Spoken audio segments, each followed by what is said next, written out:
Released in 1985, Phenomena, directed by Italian horror maestro Dario Argento and starring Jennifer Connelly, Donald Pleasance, Daria Nicolodi and Patrick Bacow, has long divided fans of the director's work. The film does not fit into the genre of either the giallo thriller, which typified Argento's early work, or the supernatural fantasy of Suspiria and Inferno, but instead is a hybrid of both. The film's reputation was further hindered on its initial release by its US and UK distributor, New Line Cinema, retitling the film Creepers and removing 35 minutes from its running time. Thankfully, restored English-language versions of the complete film are now available on DVD and Blu-ray, and whilst revisiting the film for my blog on underrated movies, producer and colleague Stefano Cocchi and myself were inspired to track down the 3 major Swiss locations used in the film. The deserted Alpine Road and lonely house where the stranded Danish tourist played by Argento's stepdaughter Fiore finds herself at the beginning of the movie, and which later on Jennifer Connelly's character tracks down with the help of a fly. The waterfall, supposedly behind the same house, where Fiore Argento's character meets her death in spectacular fashion. And finally, the girls' boarding school where Jennifer Connelly's character arrives at the beginning of the film, and which is the site of the famous optical effect of thousands of flies descending upon the building.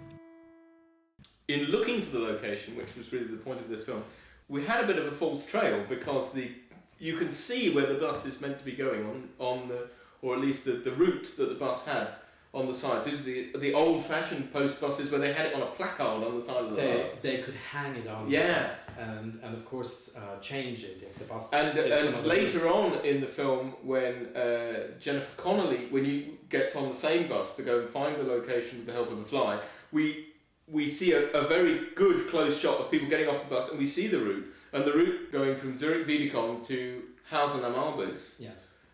So initially we thought that it was actually quite close by, until you very rightly pointed out that mountain in the background, which turns out to be Santis. It could be. No, it is. But anyway, it's in eastern Switzerland, so it's not anywhere near. There are no mountains of that size. Yes. Anywhere near Zurich or the surrounding area.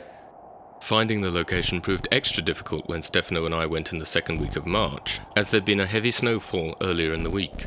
Fortunately, enough of the small drive at the top of the path had been cleared to enable us to park the car, but the snow, which was at least 12 or 15 inches deep, meant getting any nearer to the house would be impossible. The house seems to have changed surprisingly little in the ensuing 31 or so years since the film was made. Apart from the solar panels, little seems to have changed on the facade, though the steps on the left-hand side of the house now no longer seem to be there. Judging by the inaccessibility and the closed shutters, we guessed that the place was probably only used as a holiday home. The road itself has also changed very little, although the trees on the opposite side have now grown so much as to almost obscure the famous winding bend in the road where the bus goes down, leaving Fiore Argento's character stranded. Postal buses are a big thing in Switzerland, and they go to the remotest places. I mean, Switzerland has a very interesting and very finely connected. That's what I was going to say, and this is something that people public transportation system, which makes it even more amusing that they could leave somebody behind and just and there's not another bus coming in half an hour or whatever. Somebody's left behind in Switzerland. It's never happened. Not since 1291. Okay? So no. The bus stop itself was fake, created especially for the film. The real bus stop was 400 meters further up the road and around the bend, though of course not part of the same route advertised in the film. In reality, Fiore's character would have only needed to wait a maximum of 1 hour until the next bus, so she wouldn't have needed to go to that spooky house after all. This whole sequence that we've been talking about that culminates in a chase and a murder. And we should mention this right now, is that here again is a discontinuity with location, because absolutely. There is no waterfall behind that house. No.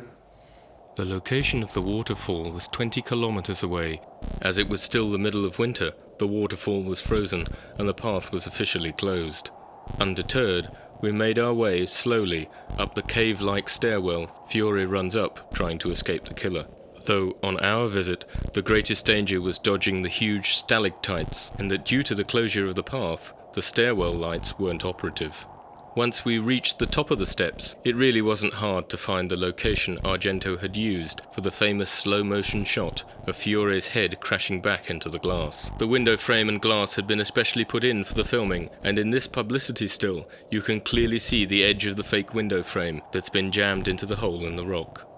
Of course, we couldn't leave without Stefano taking a photo of me mimicking Fiore's pose as best as I could. You also mentioned that the school is in Zurich, where the location where they filmed the school. School is a villa by somebody who owned a factory and was a big benefactor of the city and so forth. And so they named a park after this person, and this villa sits right in the heart of this park. The location used for the Richard Wagner International School for Girls in the film proved to be perhaps the most surprising and duplicitous of all. The building is located in the heart of a public park in Zurich-Wollishofen, on the top of a hill that's inaccessible by road, making the numerous shots in the film of cars pulling up to the front steps utterly impossible in reality.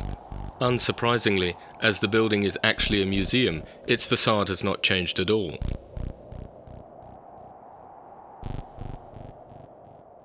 In the typical logic of a movie, that the locations have no relationship to one another whatsoever. Was just these locations, I'm absolutely convinced, were just chosen according to visual impact, personal taste of Argento and so forth. And I was going to say, I mean, we know from having watched a number of Argento films and read about them recently that this is very common in his films. Yes. I mentioned the case of Four Flies on Grey Velvet, that he used not one but three Italian cities for that, to make a composite of an archetypal Italian city in the 1970s. So we shouldn't be terribly surprised that he then mixes and matches. He does the same thing in Switzerland. Yeah. He puts together bits and pieces that to him look Swiss and make up a completely different landscape from where his films are usually shot.